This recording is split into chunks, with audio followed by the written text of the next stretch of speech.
Hi, welcome to the Resources Roadhouse. I'm Wally. I'm at the Future Facing Commodities conference in Singapore. I've just caught up with Tom Revy, who's Managing Director of Evion Group. Tom, welcome to the Roadhouse. It's good to have you here. Thanks, Wally. A group of graphite projects, a group of global graphite projects, spread around the globe. Run us through the different projects, where they are and what's going on at each one. Sure.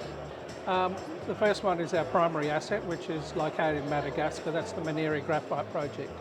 In November last year, we completed the feasibility study.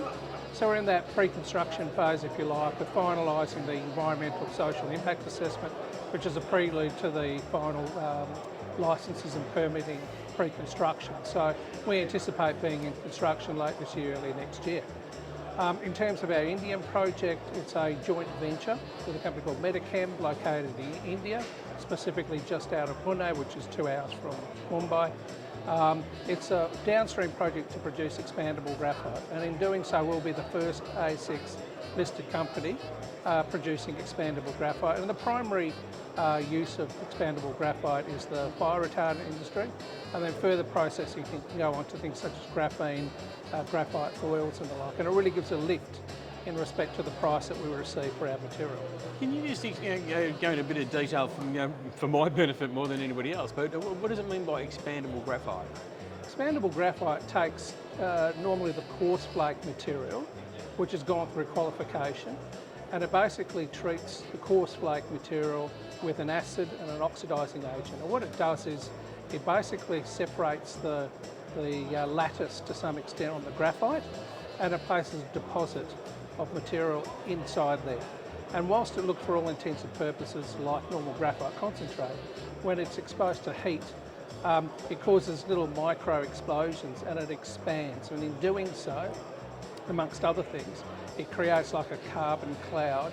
From a fire retardant perspective, it means that it chokes the presence of oxygen, so the flame really can't go much further. All right, that's really interesting. Okay, so that's the Madagascar side of things. And the India side. The third one is the battery anode material ambitions that we have. We released a scoping study back in January this year. The financials were exceptionally attractive.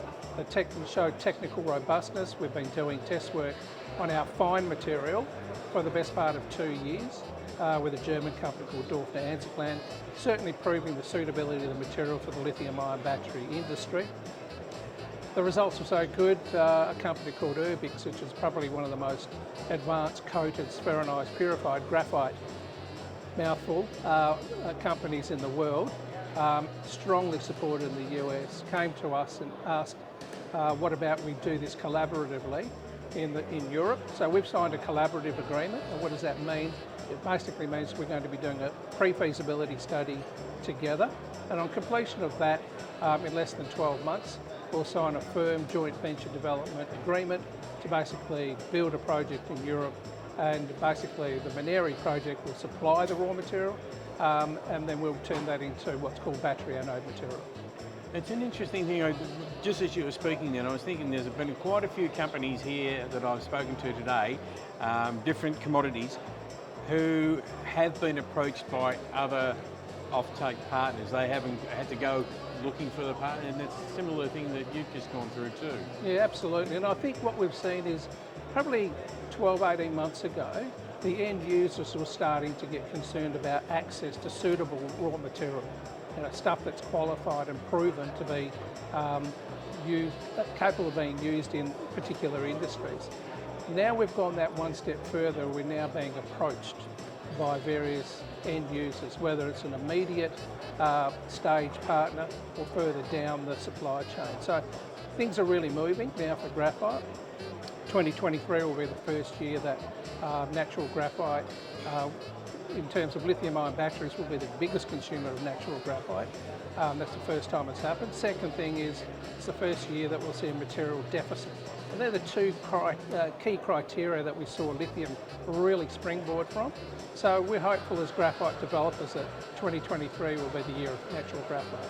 All right, well that sounds like a real interesting lot of work going on, Tom, and a real interesting future too. So make sure you keep us up to date, so that we know what's going on. And yeah, we look forward to hearing from Evion Group very soon. Thanks very much, Wally.